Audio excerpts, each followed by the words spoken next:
Bueno, la semana pasada, telefónicamente, cuando usted estaba desarrollando un trabajo en Cajamarca, brevemente nos pudo contar un poco sobre el teletrabajo, ¿no? Ya se ha publicado, que es lo importante, incluso el reglamento, eso es lo que cuenta el reglamento de la ley del teletrabajo. Y quisiéramos saber qué nueva expectativa deben tener los peruanos en relación a esta nueva modalidad no presencial.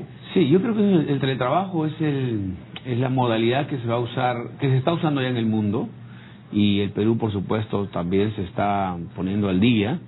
Es una modalidad muy interesante que resuelve muchos problemas. El teletrabajo es el trabajo subordinado que se hace en el domicilio, no en la oficina, utilizando la tecnología de la información y las comunicaciones. Eso es básicamente en esencia, ¿ya? La tecnología de la información y las comunicaciones. Exacto. O sea, desde casa, por ejemplo, un trabajador puede brindar su servicio tranquilamente, digamos que con la misma eficiencia y los resultados que se encontrará presencialmente hablando en la oficina. En esencia es eso, el trabajo en la casa, en el domicilio, exactamente igual como si estuviera en la oficina.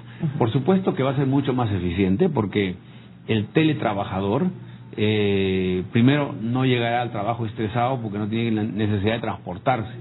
Hoy, con el problema que significa en el Perú y en el mundo el transporte, en el Perú sobre todo hay mucha gente que se demora 1 o 2 horas, hora y media en llegar al trabajo y ya llega estresado, ¿no? Entonces, por otro lado, también de alguna manera va a ayudar a vincular al teletrabajador con la familia. Tenemos información de que los varones, básicamente, usando el teletrabajo, han logrado una armonía familiar, es decir, que los hombres que normalmente salían a trabajar dejaban a sus hijos dormidos y cuando regresaban los encontraban dormidos. Así es. En esta opción de teletrabajo van a poder estar en la casa de manera que pueden tomar desayuno, almorzar, cenar con su familia. Y en el caso de las mujeres también, casi en el 83% de casos, ha ayudado que la mujer mantenga su trabajo, pueda retener su trabajo, porque las mujeres que a veces tienen mucho más apego al hogar, a la familia, a los hijos, terminaban a veces abandonando el trabajo para cumplir responsabilidades de la casa. Ya vemos los resultados en una sociedad en la que vivimos, en los que la familia, probablemente los padres, por el trabajo, están ausentes. Exacto. Entonces se ha desvinculado a veces a los padres de la familia, los hijos están abandonados o por su lado, ¿no? En este caso ha ayudado a que las mujeres, por ejemplo, logran mantener su trabajo en un 83%. En un 83%. Qué bueno. Quisiera preguntarle, ministro, yo creo que los televidentes y cualquier persona, cualquier mortal como nosotros, ¿no es cierto?, se está preguntando cómo quedan aquí los beneficios laborales. En cuanto a los beneficios laborales, tenemos que decir que no hay ninguna disminución de beneficios laborales. Un teletrabajador tiene los mismos derechos que alguien que está trabajando en su oficina o una entidad pública, porque hay que aclarar que el teletrabajo se puede hacer en la actividad privada y también se puede hacer en la actividad pública, en el trabajo público, ¿no? Perfecto. Y incluso hay una obligación de establecer una política pública para promover el teletrabajo, porque no solamente se beneficia el teletrabajador o el trabajador con mejores condiciones de trabajo en su hogar, eliminación de estrés, el tráfico, el tiempo, la gasolina, la eliminación de riesgos también de lo que significa el transporte. No solo se beneficia el empleador porque reduce espacios, que ahora está muy caro el metro cuadrado de alquiler en Lima, en Miraflores, en Isidro, donde están las oficinas. La electricidad de la computadora. Cuesta mucho y eliminas espacios. Y además también favorece al Estado, por eso que el Estado lo promueve. ¿Cómo favorece al Estado? Eliminando la contaminación.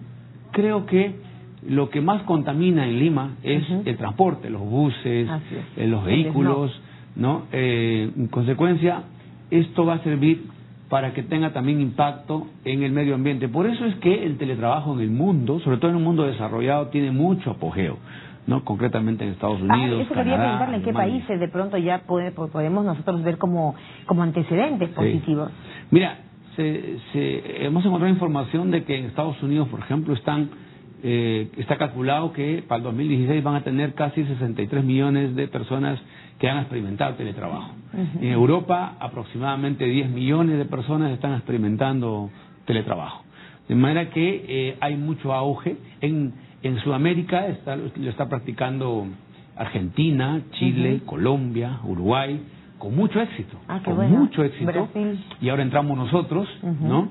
Y yo estoy seguro que también en el Perú va a tener acogida. Estamos tan convencidos de eso porque incluso antes de que salga el reglamento, ya en el Perú hay empresas importantes que están usando teletrabajo. O sea, hoy digamos día transnacionales. hay empresas importantes que lo puedo decir, por ejemplo, claro que sí. el Microsoft, y también rubros, Banco de Crédito, ¿no? Son empresas que están ya usando teletrabajo actualmente en nuestro país. Aquí la pregunta surge desde el punto de vista ya en el aspecto laboral, porque muchas veces se piensa en que un teletrabajador puede ser un tercerizador, ¿no es cierto? No. Y no necesariamente no, es así. El teletrabajador tiene los mismos derechos, incluso a la sindicalización, que los trabajadores que están en la oficina. Incluso muchos trabajadores que hoy están en su oficina, que están sindicalizados y que tienen todos sus derechos, con los mismos derechos y con su misma permanencia en el sindicato, pueden trasladarse a hacer teletrabajo. No se le va a disminuir ningún derecho. Ningún derecho. Solamente tiene ventajas. El teletrabajo solo tiene ventajas, y ventajas para el trabajador, ventajas para el empleador y ventajas para toda la sociedad. ¿Podríamos enumerar, ministro, digamos, algunas actividades o trabajos? Por ejemplo, ¿no? Usted nos ha mencionado algunas empresas. De pronto un ingeniero electrónico, un operador de datos, no sé, ¿qué tipo de trabajos podríamos pensar que van a tener éxito? En realidad, cualquier trabajo que use la tecnología de la información y la comunicación se puede usar en teletrabajo. Es más, ya pensando en el futuro, también aplicable a un medio de comunicación. Por supuesto, ya pensando en el futuro, usted le podría instalar este set en su casa y usted podría hacer su reporte noticioso desde su domicilio. Lo que tenemos miedo los presentadores es que nos reemplacen por robots, ministro, ¿no? Como en algunos lugares ya de Asia, ¿no es cierto? Claro, esa no es la idea del teletrabajo. Esa no es la idea, por favor, señor ministro. Bueno, bien interesante hablar de los beneficios. Hay otro aspecto que me parece fundamental del reglamento, y es el apoyo a las personas con discapacidad, que me parece que está pensado en un aspecto absolutamente inclusivo. Sí, eso es fundamental. Ese tema es fundamental porque, como lo hemos dicho muchas veces, las personas que no tenemos ninguna discapacidad tenemos a veces dificultad para transportarnos, para conseguir el bus, la combi, ¿no? Yo no me imagino lo que sufre una persona que tiene discapacidad, la discapacidad motora o que anda en silla de ruedas, ¿no? Lo que debe significar para él transportarse a su trabajo. O sea, si no tiene ayudas, es difícil. Y debe ser toda una pesadilla el ir al trabajo y otra pesadilla el regresar a su trabajo. Peor en la hora punta. Entonces, esto, por ejemplo, resuelve de alguna manera este problema. Las personas con discapacidad van a poder estar en su casa y desde su casa poder reportar su trabajo y además, de alguna manera va a ayudar al cumplimiento de cuotas de personas con discapacidad. ¿Cuánto está actualmente la ley? Las cuotas han establecido que para la actividad privada debe ser 3% y para la actividad pública debe ser 5%. A partir del 2016, como todo el mundo conoce, esto ya es fiscalizable, vamos a empezar a fiscalizarlo. Y creo que esto es una manera de cómo tanto entidades públicas como entidades privadas. Ahora, pero se habló de ampliar la cuota, me parece, ministro, ¿no? No. Estamos en 3%, 3% en cuanto para la actividad privada y 5% para la actividad sector público, que es una obligación contratar a personas con algún tipo de discapacidad. Otra pregunta iría por cómo hace, qué mecanismos emplea el empleador para controlar, por ejemplo, no sé si la palabra sea controlar o monitorear las horas de trabajo del teletrabajador en casa. Hablemos, por ejemplo, de horas extras. Sí, yo creo que eso antes nos lleva a explicar las modalidades, porque hay la modalidad de las horas completas, que en el Perú es 8 horas, y la modalidad mixta, es decir, puede ser una parte en el trabajo y otra parte en el domicilio, en la casa, ¿no? Entonces, hay incluso testimonios, ahora en Google se puede encontrar de todo. Yo he estado revisando testimonios de la gente que experimenta. No, en el mundo. En el Perú recién estamos comenzando, ¿no? De gente que, por ejemplo, en las mañanas va al trabajo, en las tardes regresa a almorzar con su familia y se queda y hace el teletrabajo en casa. Perfecto. ¿No? Entonces es una modalidad, por ejemplo, mixta. Una parte del tiempo en la oficina y parte del tiempo. La remuneración es la misma, incluso puede ser hasta más, porque como ya no gastas en movilidad, Claro. Como ya no gastas en transporte, ese... ya no llevas lonchera, Así es. ya no, o no sales, algunos no llevan lonchera, todos van a comer en los restaurantes que hay cerca. Así es. Y nadie sabe qué cosa come, o sea, claro. Las ventajas del teletrabajo son enormes. Ahora, ¿cómo va a ser la fiscalización? El tema de la fiscalización va a depender mucho de lo que se establezca en el contrato. Es necesario y es obligatorio que en el teletrabajo se establezca un convenio escrito, donde se establezcan las condiciones incluso del equipo que se va a proporcionar al teletrabajador y del sistema de control. Eso queda a voluntad y al acuerdo de las partes. Perfecto. Podría ser que el empleador simplemente le diga: usted me trabaja y las horas y en qué momento lo decide usted, de manera que el teletrabajador podría tomarse la mañana para ir a pasear con la familia, podría tomarse una parte de la tarde para conversar con los sus hijos, tener una parte y trabajar en la noche. Así es. Lo importante es que el resultado, mientras reporte favorablemente a su empleador y su empleador esté contento con el trabajo del teletrabajador, no hay ningún problema. Y ahora, aquí en el Perú, la verdad, tengo la impresión de que esto va a tomar, obviamente, su tiempito para cuajar, ¿no es cierto, ministro? Porque, obviamente, es un tema nuevo, se ha instaurado durante su gestión. La ley, en realidad, ha sido dictada por el Congreso de la República en el año 2013 y es nuestra gestión la que está aplicándolo mediante el reglamento que ha sido publicado por el Presidente de la República el día 2 de noviembre de este año. Ahora, las empresas deberán compensar equipos aportados. Ese es un aspecto que no hemos tocado. Sí, no, equipos aportados por el trabajador. En cuanto a los equipos, puede haber dos maneras, es decir, pero siempre a cargo del empleador. Correcto. En ningún caso el teletrabajador se va a perjudicar. Esa idea. Si el equipo es proporcionado por el teletrabajador, es decir, él pone su computadora, su tecnología y todo lo demás, tiene que haber la compensación adecuada de parte del empleador por el uso de ese equipo. Correcto. Porque, por supuesto, el teletrabajador requiere también renovar su tecnología, renovar su equipo, y no puede en sí es tan volátil y cambiante, ministro, que avanza tan rápido. Y de ninguna manera el teletrabajador puede perjudicarse. Entonces hay una obligación de compensar este uso del equipo que es propiedad del teletrabajador. Ahora, la otra opción es que el empleador le proporcione todos los equipos a su costo. Instale en su domicilio todos los equipos que necesita el teletrabajador para poder reportar su trabajo. Con lo cual, como es obvio, esto ya es a costo y a cargo del empleador, básicamente. Del empleador. Ahora, aquí habría que hablar de me parece que hay que priorizar también aquí una especie de relación muy de ida y vuelta, ¿no es cierto? Tanto del empleador como de su trabajador, porque habrá aspectos que tendrán que delimitarse, que acordarse, ¿no es cierto? Y creo que aquí marca un aspecto que es también resultados mandan. Sí, porque dentro de los testimonios que hemos encontrado de teletrabajo, hemos encontrado, por ejemplo, que algunos empleadores han descubierto que sus trabajadores son más eficientes y producen mejor, se inspiran mejor cuando le dejan libertad para que puedan producir desde su domicilio. Claro, no sé en qué lugar del mundo, en la China, me parece incluso la siesta es algo que está institucionalizado, ¿no es cierto? Unos minutos después del almuerzo. En el caso del teletrabajo, hay un testimonio muy lindo que lo vimos el otro día, que pasó en Suecia, ¿no? De un teletrabajador donde el empleador estaba muy preocupado de que el trabajador o teletrabajador tenga mucho vínculo con su familia, porque había descubierto que eso le inspira más, le da más tranquilidad, menos estrés y su producción es mucho más alta y de mucha calidad. De manera que el empleador más bien promovía el encuentro familiar, le decía: si quieres pasear, anda a pasear, no quisieras irte a un sitio, o sea, iba alentando al teletrabajador. ¿Pero eso dónde pasa, ministro, por favor? Pero eso puede pasar en el Perú, porque al final, ¿qué le importa al empleador? Lo que le importa es que mejore la producción, que el trabajo tenga mucho más calidad. Y es obvio que un trabajador con menos estrés, más relajado, produce mucho mejor. Claro, va a concentrarse más. Porque yo he vivido 20 años en Comas y me he trasladado todos los días. Y uno llega literalmente cansado al trabajo. Claro, ¿y de Comas por decirle a dónde?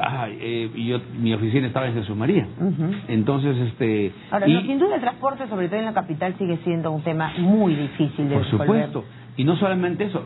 Y al regresar, no puedes regresar a la hora punta, tienes que hacer horas para que se despeje el transporte y tú puedas regresar un poco más tarde, con lo cual llegas a tu casa recontra tarde. Recontra tarde y probablemente 0 horas familiar.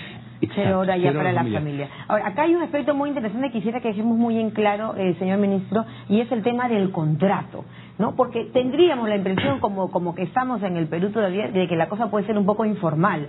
Aquí se está hablando, ojo, de la misma formalidad, solo que cambia la modalidad a la no presencial, ¿es cierto?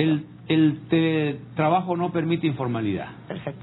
El teletrabajo siempre tiene que ser formal, siempre tiene que ser con un contrato, ¿no? Y otra cosa importante, voluntario.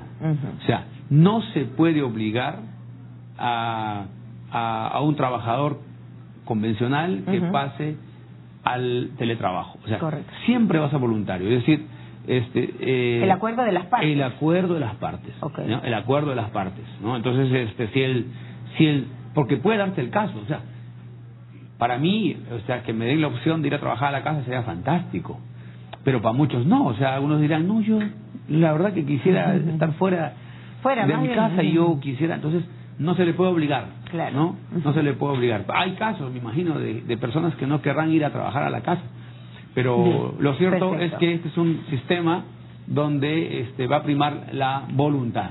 Perfecto. Bueno, creo que hemos hablado bastante del teletrabajo como una ley novedosa, interesante, que va implementándose poco a poco en el Perú recientemente y que sabemos que hay resultados exitosos que nos animan pues a impulsar este tema, ¿no?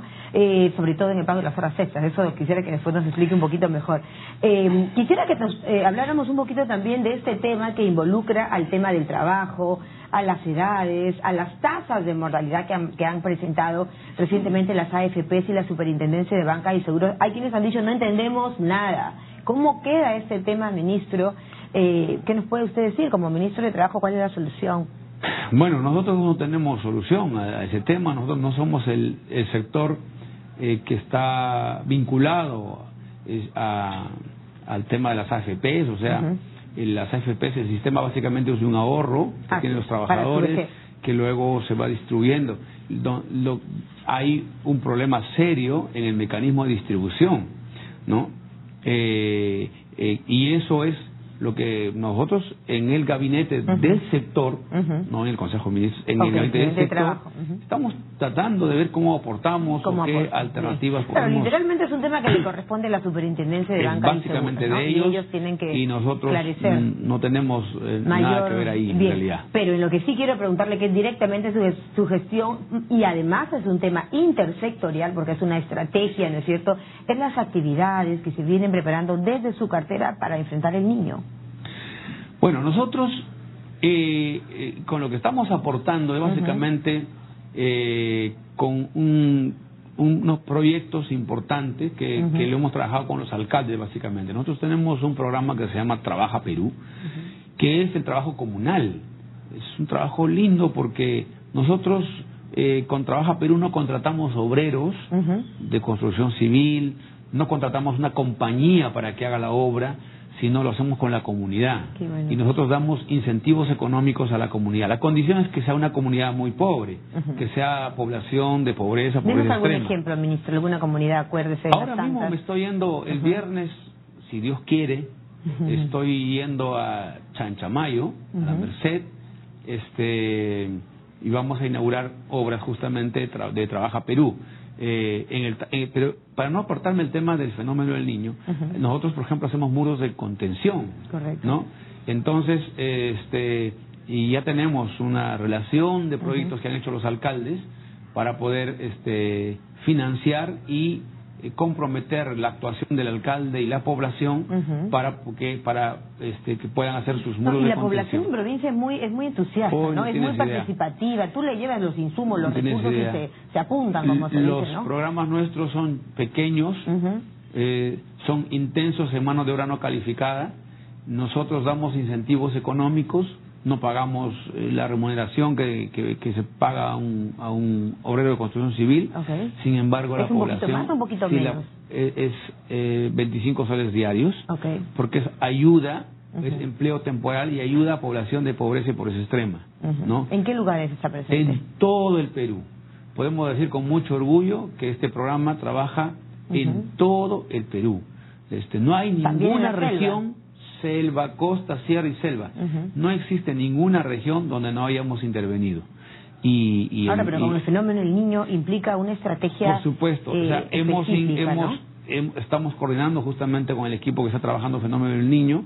Ellos, de todos los proyectos que nosotros tenemos, están priorizando algunos para que puedan entrar también a apoyar con muros de contención y con obra comunal y con trabajo temporal. Qué bueno. Por el tema del fenómeno sobre todo del porque niño. Hay lugares pues en el país donde precisamente la ocurrencia del niño es implacable, que son casitas pues que se las lleva el viento, ¿no? Que sí, son estructuras en realidad muy débiles. nadie sabe qué va a pasar y cuán fuerte va a ser el fenómeno del niño. Lo importante es que este gobierno ha tomado las precauciones, está trabajando mucho en la prevención. Ahí vemos todos los días a los ministros trabajando en la prevención. Ojalá que la gente que está en los lugares peligrosos evacúe voluntariamente. Eso también es porque importante. La cantidad de afectados es enorme y va a ser bien difícil que entre todos los alcaldes y entre todos los presidentes regionales y las autoridades del gobierno nacional podamos evacuar a la gente que se ha metido a los ríos, literalmente, a poner sus casas. Y aquí es necesario que ellos tengan también responsabilidad de ellos mismos con su vida y la vida de sus familias y empiecen a retirarse, a evacuar de esas zonas, porque el Estado las garantiza, consecuencias van a ser... ministro, que al momento de la evacuación, y para lo cual se pide pues que la población tenga esa respuesta que se requiere, el Estado garantiza que van a ser bien reubicados. El Estado lo que está el Estado lo que está es agenciando de hospitales móviles, de las carpas, de todo lo que se necesita para poder albergar a las personas, pero lo mejor sería que la misma población también se automovilice, porque es un actor más, sin duda. tiene que ser responsable de su vida y la vida de su familia. O sea, no esperemos que llegue el fenómeno que nos arrase y recién hay que correr y buscar a dónde irnos. Hoy mismo deberían estar ellos movilizándose ya para eliminar el impacto lo más posible. Bueno, se están haciendo simulacros, se están haciendo una serie de cosas, de situaciones para trabajar en lo que probablemente al Perú siempre nos ha faltado, prevención, ministro. Quiero terminar con el tema del programa de jóvenes productivos. Lo vemos constantemente en ferias, aquí, allá, más allá, en Cajamarca, luego no sé qué lugar sigue. ¿Cómo le va en este tema de la juventud y del trabajo, de la inserción laboral? Muy bien, lo que pasa es que el programa Jóvenes Productivos lo que hace es capacitar también a jóvenes de población vulnerable. O sea, como todos nuestros programas están dedicados, se hacen con dinero del Estado, tenemos que focalizar bien la población vulnerable. El éxito del trabajo social que tiene el gobierno es porque hemos focalizado adecuadamente. Y entonces cuando financiamos la capacitación de los jóvenes, lo tenemos que hacer con los jóvenes que realmente no puedan pagar la capacitación con sus propios medios. Y la mejor forma de encontrar jóvenes es irse a donde están ellos. Y por eso yo he estado el domingo en Ventanilla y puerta que tocaba, bingo. O sea, había un joven que necesitaba capacitarse y no tenía recursos para capacitarse. ¿Y hay algún empadronamiento ya? ¿Empiezan cuándo? ¿Arrancan? En total ya hemos hecho más o menos 87,000 capacitaciones a jóvenes. Ahora tenemos hasta diciembre una meta de 2.570 más o menos, donde el gobierno está invirtiendo 3.300.000 más o menos. Y esto lo paga el gobierno, pero también todo el gobierno, pero la empresa privada ayuda, ¿no? ¿O no responde positivo? Tenemos convenios con la UNI, que es una institución de mucho prestigio, con Senati, que es el instituto técnico de formación técnica, creo que más importante del país. También con San Marcos. Hay que replicar varios para Senati, capacitar. yo creo, ministra, porque... Estamos trabajando el sistema dual también en este programa de jóvenes productivos y tengo que dar el nombre incluso de la empresa que estamos trabajando, que es Bimbo. Qué bueno. Con ellos hemos llegado, estamos cerrando un acuerdo, Bimbo, Senati y el Ministerio de Trabajo. ¿Para qué? Para hacer una capacitación dual, es decir, una parte lo va a hacer Senati en los salones y la otra parte lo va a hacer ya Bimbo en el centro de trabajo. En el centro, de en manera la que ahí la inserción va a ser bien efectiva, bueno, porque Bimbo va a participar también en la capacitación y en el entrenamiento de los jóvenes, y estos jóvenes van a pasar de estar en una situación de vulnerabilidad, de pobreza extrema, a tener una capacitación por Senati y una chamba en segura. Bimbo. Perfecto. Ese es el sistema dual. O sea que es un sistema redondo. Ministro, nosotros quisiéramos agradecerle alguna página web de pronto, algún joven que esté interesado. Siempre los canales de comunicación tienen que estar muy a la orden de la ciudadanía para que puedan saber cómo beneficiarse. Solamente entrar a la página web del Ministerio de Trabajo y ahí van a encontrar todas las ventanas. Van a encontrar Impulsa Perú, Jóvenes Productivos, capacitación para adultos, capacitación para jóvenes, certificaciones, es decir, todos los servicios y las ferias laborales, que tiene. ¿No? Y ahí va, y fácil, entren al centro de empleo. Perfecto. Y en el centro de empleo es como el mercado del trabajo. Es como un supermercado del trabajo. Va a encontrar todo: asesoramiento para búsqueda del empleo, cómo hacer su hoja de vida, capacitaciones, orientación vocacional, información del mercado laboral con Ponte en Carrera, es decir, todo lo que tenemos que invitar a todos los jóvenes y a todas las ciudadanías que ingresen al centro de empleo. El centro de empleo es un servicio muy importante que a veces no está siendo bien utilizado. Sería bueno que todos empiecen a utilizar. Ahí pueden encontrar incluso bolsa de trabajo, donde está toda la demanda laboral, es decir, todos los trabajos que requieren las empresas, y el que necesita trabajo puede encontrar ahí una oportunidad de labor. Perfecto.